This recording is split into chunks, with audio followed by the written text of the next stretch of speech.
Praise the Lord. जय मसीह की मेरे प्रिय भाई बहनों, आप सभी को प्रभु यीशु मसीह के नाम से मैं बधाई देता हूं और स्वागत है आप सभी का। ये एक स्पेशल लाइव ऑडियो सेशन है, स्पेशली जो हम एक जवानों का सभा कंडक्ट कर रहे हैं सेलूड में, गुजरात में। सुबह से जो है हमने वचनों के द्वारा परमेश्वर ने हमसे क्या क्या बातें करना चाहा वो सीखा, और दोपहर में जो है हमारा सवाल जवाब का सेशन था, लेकिन ज़्यादा सवाल और कम समय के कारण कुछ सवाल रह गए। तो जितने जवान भाई यहाँ पर बैठे थे उनके लिए स्पेशल ऑडियो बना रहा हूँ कि वो बाद में कभी घर जाते वक्त या रात को सुन ले। तो कुछ सवाल रह गए हैं, वो सवाल को हम पढ़ेंगे और उसका जवाब मैं देने की कोशिश करूँगा, बिल्कुल उसी प्रकार जैसे लाइव सेशन में हम कर रहे थे। तो ब्रदर, ये सवाल को आप पढ़ सकते हैं और उसके बाद मैं कोशिश करूंगा उसका जवाब देने के लिए। जी सर, पहला सवाल है कि कोई व्यक्ति कोई कारणवश भटक जाते हैं तो क्या प्रभु का अभिषेक या पवित्र आत्मा का अभिषेक उनसे दूर हो जाता है? ओके, तो ये जो सवाल जो है कॉमन सवाल है जवानों के बीच में, क्योंकि जवानी के समय में ऐसा कई बार होता है कि हम परमेश्वर के आज्ञा से भटक जाते हैं, परमेश्वर के रिक्वायर्ड जो पैरामीटर्स हैं उससे हम दूर चले जाते हैं। लेकिन इतना याद रखना है हमको कि हमारा परमेश्वर दयालु है। जब हम परमेश्वर से मार्ग भटक कर जाते हैं या फिर कोई मार्ग भटक कर जाता है जवान या जवान लड़की, अब डिपेंड करता है कि उसका ये जो मार्ग भटकने का जो परसेंटेज है या फिर जो क्रिया है वो कितना गहरा है और कितने बार बार होता है। क्योंकि जब हम याकूब की किताब में जाते हैं तब हमको पता चलता है कुछ पाप हैं जो हमको मृत्यु की ओर लेकर नहीं जाएगी। तो मतलब इसका मतलब ये भी है कि कुछ पाप है जो हमको मृत्यु की ओर लेकर जाएगी। तो जब भी कोई इंसान, जवान लड़का या लड़की परमेश्वर से मार्ग भटकता है, वो दोबारा माफ़ी मांग कर अपने पाप को अंगीकार करके क्षमा मांगकर प्रभु के पास आ सकता है। जिस प्रकार हमने दाऊद की ज़िंदगी में देखा, जिस प्रकार दाऊद ने बरशीबा के साथ पाप किया लेकिन फिर भी मन फिरा कर वो रिटर्न आए। और जैसे हम नए नियम में प्रोडिगल सन के बारे में हम बात करते हैं, जो अपने पिता से लड़कर घर छोड़कर अपना संपत्ति लेकर गया, दोस्तों के साथ सब कुछ उड़ाया और वो मार्ग भटका था, लेकिन जब वो लौट कर आया उसके पिता ने उसको स्वीकार कर लिया। तो हाँ, मार्ग भटकने के बाद ऐसा नहीं कि इमीडिएटली परमेश्वर का अनुग्रह दया उसके ऊपर से हट जाएगा।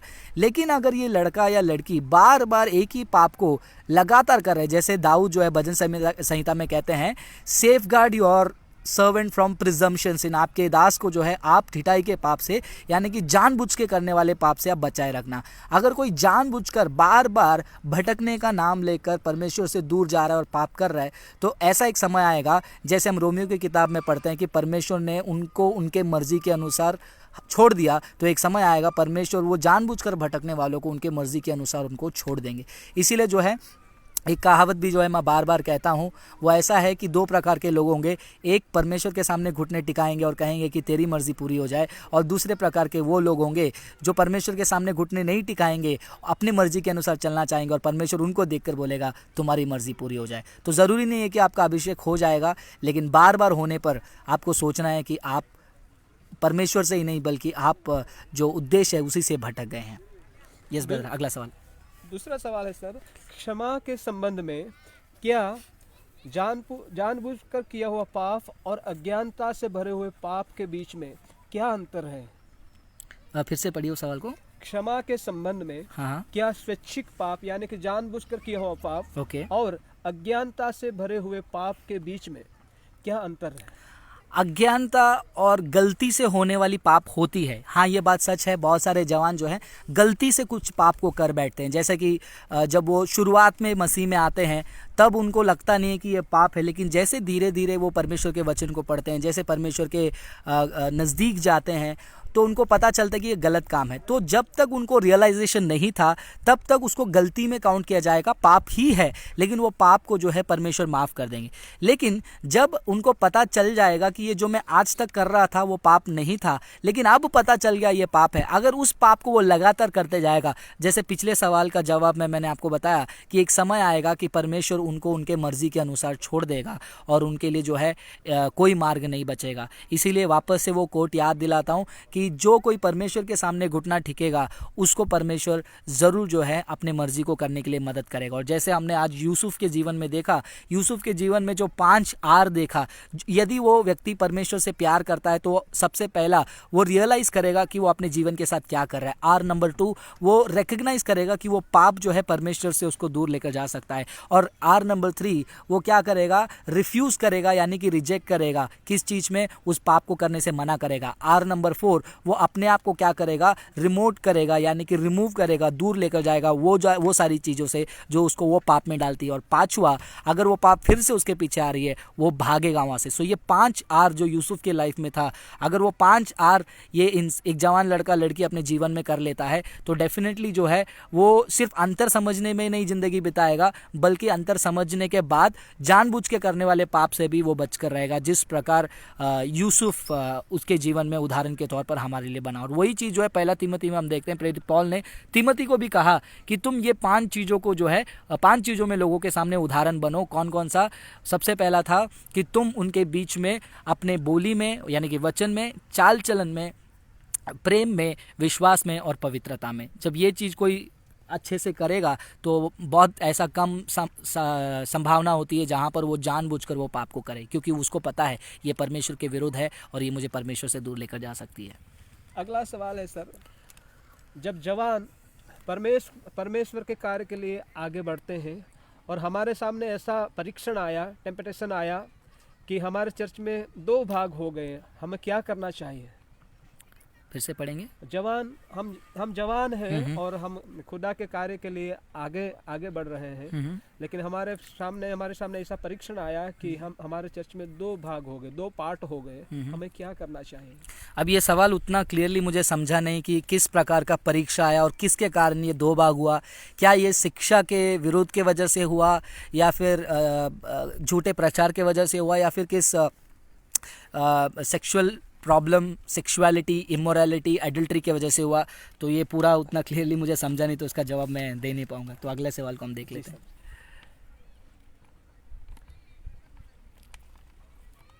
ये अगला सवाल है सर, परमेश्वर ने हमको योग्य पात्र दिया, यानी कि लाइफ पार्टनर दिया, तो हम किस रीति से समझ सकेंगे कि ये पात्र परमेश्वर की ओर से है कि नहीं? ओके, ये सवाल जो है अक्सर जवानों के दिमाग में बहुत ही परेशान करती रहती है। जब जवानी शुरू हो जाती है तब उनके अंदर ये सोच आ जाता है कौन सा लड़की मेरे लिए है और कौन सा लड़का मेरे लिए है। तो मेरा जो है ABCD वाला फार्मूला है, वो ABCD वाला फार्मूले के हिसाब से जो है आप आगे बढ़ सकते हैं। ये फार्मूला बहुत ही बेहतरीन फार्मूला। क्या है वो ABCD फार्मूला? सबसे पहला एज, A फॉर एज। आपको ये देखना ज़रूरी है कि आप जिस उम्र में हैं, क्या वो उम्र शादी के बारे में सोचने वाला उम्र है? क्योंकि 14 साल का लड़का और 16 साल का लड़की और 17 साल के लोगों को भी, जवानों को भी जो है शादी करने का इच्छा आता है, लेकिन वो जायज़ नहीं है क्योंकि वो उम्र नहीं है। तो शादी का उम्र क्या है? अगर आप नॉर्मल तरीके से देखते हैं कि माना जाता है कि 20 साल के ऊपर। अब ये 20 साल डिसाइड करने वाले आप कौन है, ये सवाल जवान पूछते हैं आर्ग्यू करने के लिए। लेकिन मैं इसीलिए एज को फैक्टर मानता हूँ, क्योंकि ये जो 16, 17, 18 साल या 19 साल, 20 साल तक है, ये पढ़ाई में समय बिताने वाला समय है। तो ये एज कैटेगरी में आपको सही रहेगा कि आप ज़्यादातर आपका फोकस पढ़ाई में रहे, करियर को सेट करने में। तब एक एज आएगा जब आप पढ़ाई कर लिया, आपका करियर जो है बेहतर हो रहा है, आप काम करने लग गए हैं, आप अपने फैमिली को संभाल पाएंगे, तो उस एज में जो है आप शादी के बारे में सोच सकते हैं। Number 1 A for age. दूसरा आया B फॉर वो बिलीवर है क्या। ये दूसरा आपको बहुत ज़रूरी है कि कोई लड़की पसंद आई या कोई लड़का पसंद आया, आपको देखना पड़ेगा कि वो बिलीवर है। अब मैं ये नहीं बोल रहा हूँ कि वो क्रिश्चियन है क्या, क्योंकि क्रिश्चियन और बिलीवर में फ़र्क आता है। बिलीवर वो होता है जो यीशु मसीह के वचनों को सुनता है और उस पर चलता है, और वो क्रिश्चियन है not by name but by his life. तो उसका दूसरा कैटेगरी आपको चेक करना है, B यानी कि बिलीवर है क्या।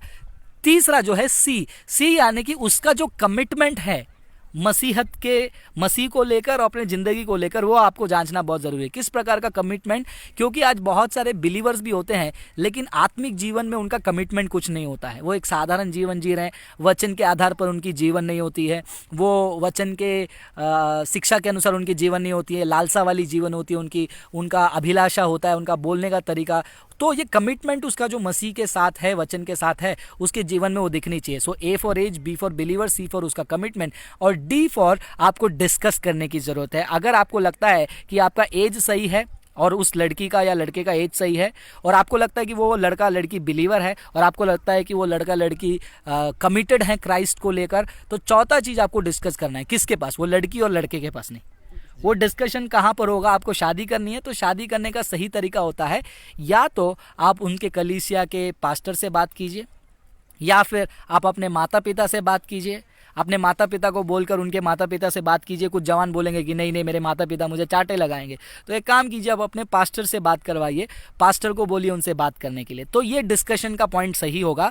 अगर आप पास्टर को भी नहीं बताएंगे और अपने माता पिता को भी नहीं बताएंगे, यूथ लीडर को भी नहीं बताएंगे, और यूथ लीडर भी सही से चुनना, अगर यूथ लीडर भी उन्हीं में से एक निकला तो फिर कोई फ़ायदा नहीं। तो अगर आप सबको छुपा कर कोई काम करने जा रहे हो तो आपका ABC जो है बेकार हो गया। आप छुप कर झूठ के साथ एक रिश्ता शुरू करने जा रहे हो। सो मेरा सजेशन यही रहेगा, कैसे पहचाने वो मेरे लिए है या नहीं। तो सबसे पहला age, believer, committed for Christ, और डिस्कस करके इस बात को आगे लेकर जाओ। ये फॉर्मूला मैं अपने लिए भी इस्तेमाल करता हूँ, इसीलिए मैं आपको भी कह रहा हूँ। जी, अगला सवाल है सर, शाऊल जब पाउल बना उससे पहले शाऊल खुदा को सताने वाला था, तो कौन से क्वालिफिकेशन के आधार पर परमेश्वर ने उनका उपयोग किया?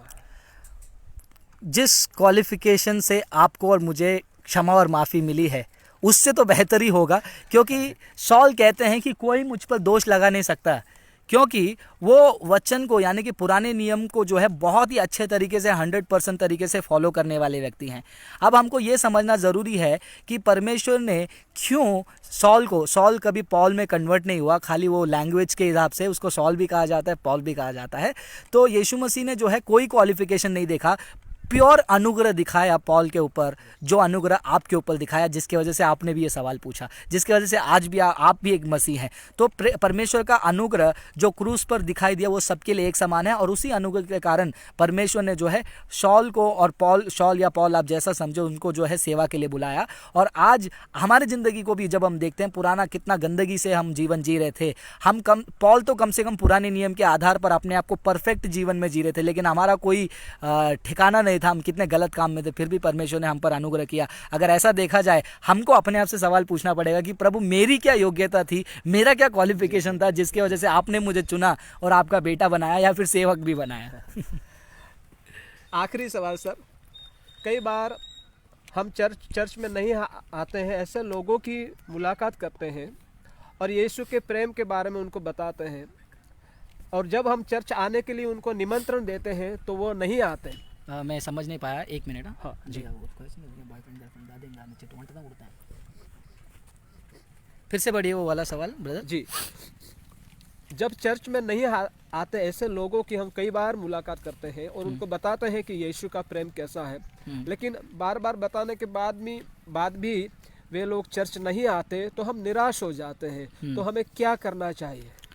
आपको निराश होने की ज़रूरत नहीं है, क्योंकि निराश तब हम होते हैं जब हम रिजल्ट की तरफ भागते हैं। देखिए, हम सब लोग बीज बोने वाले लोग हैं, हमारा काम है सिर्फ बीज बोना, पानी डालना, दैट्स इट। लेकिन अगर हम बीज बोकर, पानी बहाकर, हम ज़मीन में हाथ डालकर वो बीज को खींचकर पत्ता बनाकर उसमें फल निकालने की कोशिश करेंगे, जब नहीं होगा तो हमको बुराई लगेगा। एक कहानी आपको याद दिला देता हूँ। एक आदमी के पास एक बतख था, सोने अंडे देने वाला बतख था। तो वो बतख जो है सोने का अंडा दे रहा था, लेकिन वो क्या करता था कि उसके अंदर लालच आया, रिजल्ट चाहिए उसको, बहुत सारा अंडा चाहिए। उसको लगता था कि वो मुर्गे के अंदर बहुत सारा सोने का अंडा होगा, इसलिए उसने मुर्गे को ही काट दिया, लेकिन रिजल्ट हाथ नहीं लगा। आज बहुत सारे मसीह भाई बहन हम क्या करते हैं, हमें लगता है कि एक काम जब हम कर रहे हैं हमारे हाथ से उसका रिजल्ट आना चाहिए। ये रिजल्ट निकालना हमारा काम नहीं है, वो रिजल्ट लाना परमेश्वर का काम है। इसीलिए जब भी आप लोगों को मिलते, निराश मत होइए, आप बार बार बोलते रहिए, आज ना कल, कभी ना कभी जो है उनके जीवन में परिवर्तन आ जाएगा और वो लोग मसीह में आएंगे। और इतना याद रखिए, जिसने सच्चाई से परमेश्वर के प्रेम को चखा है वो ज़्यादा दिन के लिए चुप नहीं बैठ सकता है, वो दोबारा दौड़ के आ जाएगा। आपको क्या करना है? प्रार्थना करना है, लगातार उनके सामने एक आदर्श का जीवन जीना है, ताकि आपको देखकर और आपके प्रार्थना के कारण वो प्रभु के पास आ जाएंगे। सवाल है सर, पहले समझ आखिरी सवाल है। हाँ दूसरे भी है, चलो कोई बात नहीं, ले लेते हैं फटाफट। ओके। सवाल है सर, पहले समझ न होने के कारण हम सब बॉयफ्रेंड गर्लफ्रेंड बनाते थे, तो क्या अब हमें ये रिलेशन को छोड़ देना चाहिए? अब ये बहुत ही कठिन सवाल है कि जब हमको पहले मसीह में नहीं आए तो मसीह में आने से पहले हमने बॉयफ्रेंड बना लिया, गर्लफ्रेंड बना लिया, अब मसीह में आने के बाद हमको क्या करना चाहिए? रिलेशनशिप को कंटिन्यू करना चाहिए या नहीं करना चाहिए? अब ये सवाल का जवाब एक लाइन में देने वाला नहीं है, क्योंकि एक एक व्यक्ति ने अपने रिलेशनशिप में कौन से स्टेज में पहुंचा है ये भी बहुत जानना बहुत ज़रूरी है। अब ये सवाल को सुनने वाले लोग जो स्टेज हुआ नहीं वो स्टेज में पहुंचने की कोशिश भी मत करो। अगर आप किसी के साथ रिलेशनशिप में हैं, आप किस स्टेज पे पहुंचे हैं? क्या आप उस स्टेज पे पहुंचे हैं जहां पर आपको शारीरिक रूप पर, आत्मिक रूप पर और आत्मा के रूप पर एक होना पड़ा है? तो आपको बहुत ही समझ के साथ, प्रार्थना के साथ, अपने कलीसिया वालों के साथ डिस्कस करके आपको निर्णय लेना है, क्योंकि हाँ या ना में जवाब देने वाला सवाल नहीं है। दूसरी बात, अगर आप अभी भी जो है उस बातचीत में ही हैं, आप बहुत ज़्यादा गहराई से प्यार करते तो भी क्या हुआ, लेकिन अगर आपको लगता है कि वो परमेश्वर के ओर से नहीं है तो आपको पता चल जाएगा। कैसे पता चलेगा? उसकी ज़िंदगी को देखिए, आपसे कितना प्यार करती है उससे बढ़कर जो है मसीहत में उसके लिए क्या जगह है और मसीह ने उसको आपके जीवन में रखा है क्या, ये आपको जाना। आप बोलोगे कि ब्रदर कंफ्यूजिंग है, शॉर्टकट में बताओ। ये शॉर्टकट वाली सवाल का जवाब नहीं है, क्योंकि सवाल आपकी ज़िंदगी से जुड़ा है, तो यहाँ पर ज़िंदगी से जुड़े हुए सवालों का जवाब शॉर्ट में नहीं आता है। तो क्या आपको कुछ रिलेशनशिप को छोड़ने हैं? अगर आपको लगता है स्ट्रांगली कि परमेश्वर आपको सिखा रहा है कि इस रिश्ते से आपको बाहर आना पड़ेगा, क्योंकि वो आपको पाप के अंदर खींच के लेके जा रहा है, तो आपको बाहर आना पड़ेगा। क्योंकि बाइबल का वचन कहता है अगर दाहिना हाथ तुमको पाप करने मजबूर कर दे तो दाहिना हाथ को ही काट दो। अगर एक आंख तुमको पाप करने मजबूर कर रहा है तो वो एक आंख को भी काट के निकाल दो, क्योंकि तुम उस आंख के साथ नर्क में जाने से अच्छा अंधे होकर तुम स्वर्ग में जाओगे। तो हो सकता है वो रिलेशनशिप को काटने से आप परमेश्वर के नज़दीक आ सकते हैं, लेकिन वो रिलेशनशिप कंटिन्यू करने से अगर आप परमेश्वर से दूर जा रहे हो तो आपको निर्णय लेना ही पड़ेगा, क्या वो रिलेशन है या फिर परमेश्वर के नज़दीक में जा रहा हूँ। तो डिपेंड करता है कि आप मसीह में आने से पहले वो रिलेशनशिप में कौन से स्टेज में पहुंचे थे। तो बहुत मुश्किल है शॉर्ट आंसर देना। सर आखिरी सवाल है, पुराने नियम में परमेश्वर आज्ञाकारी था, लोगों के साथ वाचा बांधते थे, जैसे कि नूहा के साथ परमेश्वर ने वाचा बांधी। तो याकूब तो एक चीटर था, तो उसके साथ कैसे वाचा बांधी? देखिए, ये हमारा सोच गलत है कि परमेश्वर जो 100% परफेक्टली राइचियस है उन्हीं के साथ वाचा बांधेंगे। हाँ, आपने अब्राहम का एग्जाम्पल दिया था ना, अब्राहम का एग्जाम्पल दिया, लेकिन ये भी देखिए अब्राहम के जीवन में भी घटियाँ थी, अब्राहम के जीवन में भी कमियां थी। अब्राहम जब अपने वाइफ के साथ दूसरे जगह पे जा रहे थे तो उस जगह पे उन्होंने क्या किया, अपने वाइफ को बहन के समान इंट्रोड्यूस करवा दिया। तो उनके जीवन में भी काम ऐसी कमियां थी, वो जान को खतरा समझकर वो जो है सच को भी बोल नहीं पा रहे थे। तो परमेश्वर का जो वाचा बांधने का क्राइटेरिया ये नहीं है कि तुम 100% परफेक्ट रहोगे तो ही मैं तुम्हारे साथ वाचा बांधूंगा। अगर ऐसा हो तो आप नए नियम में देख लो कि यीशु मसीह ने आपके साथ और मेरे साथ जो उनके लहू का वाचा बांधा है, हमारी तो कोई भी योग्यता नहीं है। तो हम हमारी योग्यता को देखेंगे, अगर हमारी योग्यता को देखेंगे तो हमको तो याकूब के बारे में तो बोलने की ज़रूरत नहीं पड़ेगी। लेकिन याकूब ने जो चीटिंग भी किया उसका परिणाम उसके जीवन में याकूब ने देखा, किस प्रकार याकूब को वो उसके झेलने पड़े, उसके शादी हुए थे, फिर उसके बच्चों के साथ क्या हुआ, फिर बाद में यूसुफ के साथ क्या हो गया था, ये सब देखने को मिलता है हमको। तो जो गलत काम किया उसका शिक्षा तो मिलेगा, लेकिन परमेश्वर का वाचा उसके अच्छाई से नहीं, बल्कि परमेश्वर का वाचा इसलिए था कि उस वाचा के द्वारा आने वाले भविष्य में उस वाचा के द्वारा एक ऐसा शख्स आने वाला था जिससे दुनिया को आज़ादी मिल सकती थी, वो है यीशु मसीह। तो यीशु मसीह के लिए ही वो वाचा बांधी गई थी। अब्राहम से जो वाचा बांधी थी, क्यों बांधी, हम गलातियों की किताब में पढ़ते हैं,